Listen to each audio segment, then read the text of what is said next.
This is Jacqueline Luqman with the Real News Network in Baltimore.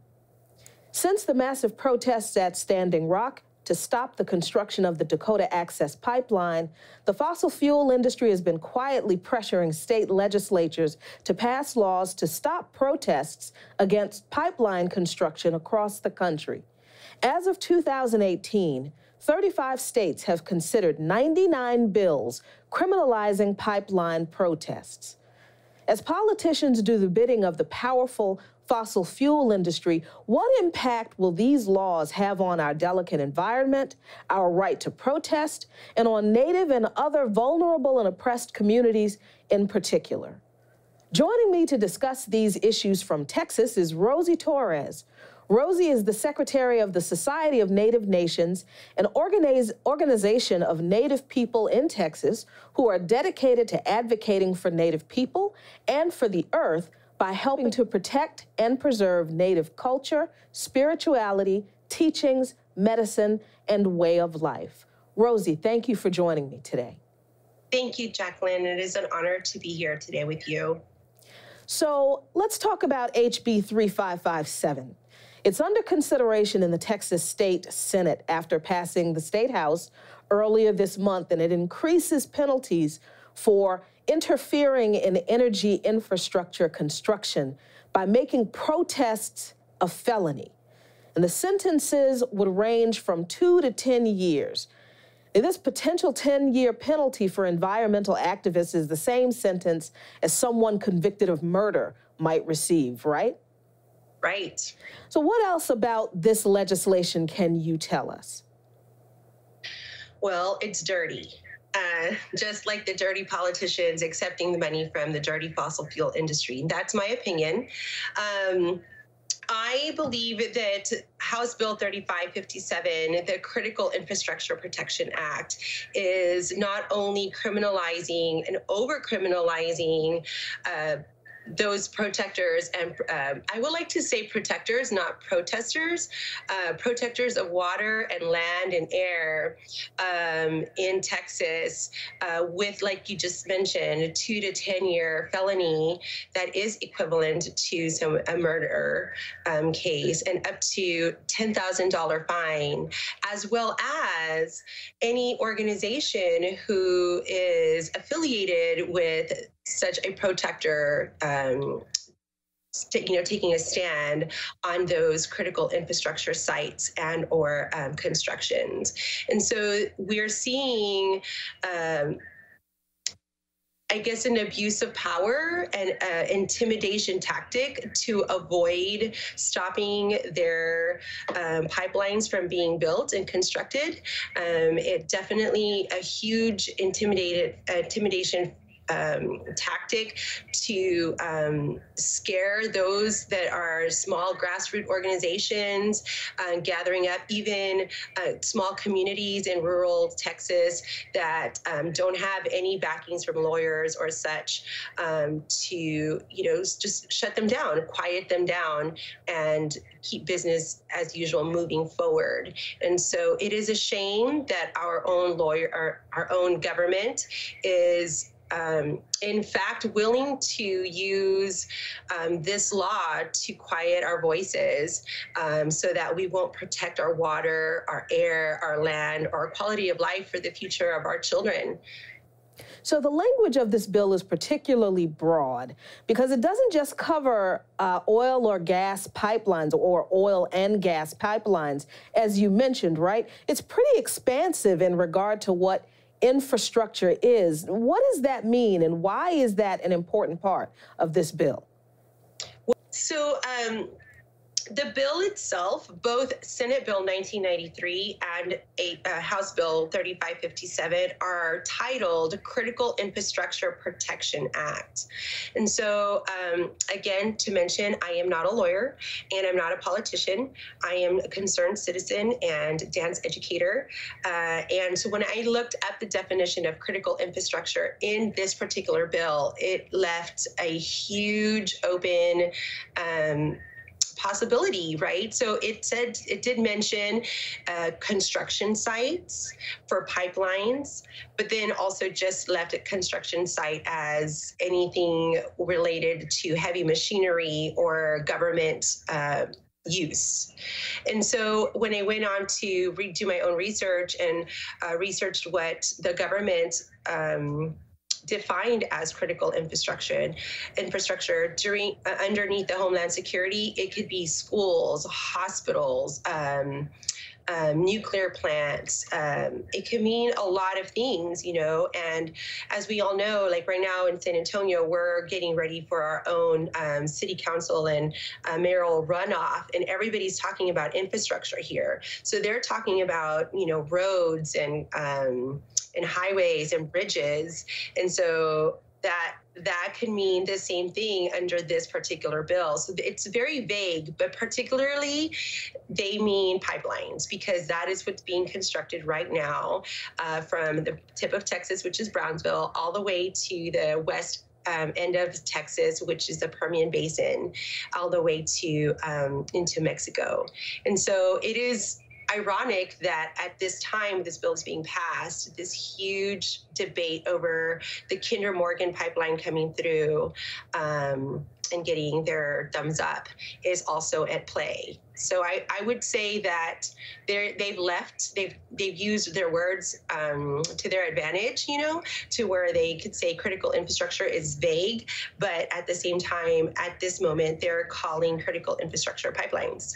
And I think it is worth noting that the people behind most of this legislation, the people who actually wrote the model for much of this legislation across the country, is the American Legislative Exchange Council, ALEC, a corporate-backed group that is the most prolific organization in the country at writing model legislation. So ALEC writes the blueprints that all other legislation can be modeled off of. So excellent point that you brought up about how critical infrastructure can mean anything, even though in this particular legislation, it means pipelines.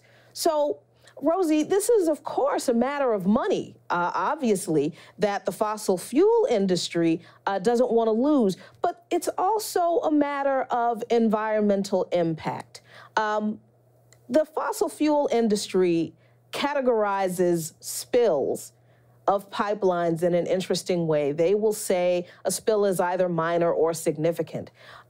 Is there such a thing as a minor impact of a pipeline leak or an oil spill on the environment and the communities that it affects?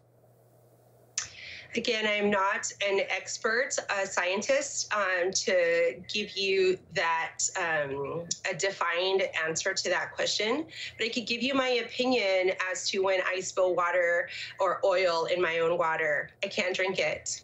I mean, even if it's just a little bit, I can't drink that. So if I damage just my 8-ounce, bottled water with a little bit of oil, I can't drink it. So can you imagine just any little bit, minor or major spill coming into our aquifers that feeds into most of the central Texas, then that's caused, we won't be able to bathe. We won't be able to, do anything, or because water is life, we won't be able to live the life that we know now. I appreciate you saying that this is an issue where there is no minor impact, because if you spill oil in water, you can't drink the water. What is the impact of the pipeline protests that have been going on in Texas had on the communities there in Texas? And what has the fight been in particular? Have there been some interesting responses from different groups of people? And then I want to ask you about the impact to Native communities in particular. Yes, thank you. Great question. I think the impact that this pipeline the fight has been going on for a while, in particular in West Texas. There was, just eminent domain takeover, and you've had a grandmother arrested in her own property for saying, don't, stop the construction, stop the tearing of my own land. And she was arrested. Had she been arrested during the time of this particular bill, she would be facing up to 20 years or 10 years in prison. A grandmother. A grandmother protecting her own land, her own property, her house, basically. And so thankfully, she didn't have to go through this particular bill, but if this bill passes, then how many other grandmothers of Texas and how many other landowners of Texas will be going to jail, and that right there is a huge impact on how many protesters are, waking up and saying, wow, well, if this is affecting ranchers and homeowners, then it's going to affect me as well, because here in Texas, land is everything. So those of us who have land, well, I don't have land, but those who have land have gold, have everything. And when their land is being taken away by eminent domain, allowed by our government to be given to these giant corporations, all for the sake of money, for the prosperity of the economic development of our state, then no one is protected, no one is safe. And so I think that really awakens a lot of us water protectors and land protectors and air protectors to be a little bit louder on what's really happening. Because if they're allowing grandmothers to be, jailed, because that grandmother was jailed, she was able to make bail. But if they're arresting grandmothers, and they won't care for us who are just regular people using our voice to stand against the destruction of our lands and our water and our air and our quality of life. So I would say the impact is that also you'll see now across the spectrum all kinds of organizations in the state of Texas coming together in alliance, and each working in their own areas to stop these pipelines. And I'm talking from, again, the tip of Texas, Brownsville, the LNG pipeline, to the rural towns up in West Texas, the Permian Basin, and then little spaces in between. It's called the Hill Country. We have places like Blanco, Wimberley, right outside of Austin, Lytle, Buda. Those all have amazing landscapes of Texas that are about to have pipelines and more fracking wells going through them. And I would say the impact is that it's uniting Texas in a unique way. It's bringing all people of all ages and color to come together and say, not in our land, not in our name. That's an interesting result of this struggle when you have people who are landowners who are able to make bail if they're jailed and have some type of resources to challenge the system, being able to find unity and coalesce with people in more vulnerable communities, such as Native people and other poor people. That is a really promising outcome to this struggle. But I want to ask you this question, Rosie. When people who are pro-pipeline or pro-fossil fuels say that these pipelines bring jobs or improve the economy and are even a benefit to some of those vulnerable populations by expanding access to energy, making energy access less expensive, what is your response to that? Personally, my response is they lack creativity. I particularly come from a family and a region of Texas in South Texas where the men in our family have been in the oil fields all of my life. and I have been in existence for 43 years now. And that is what I've known. But at the same time,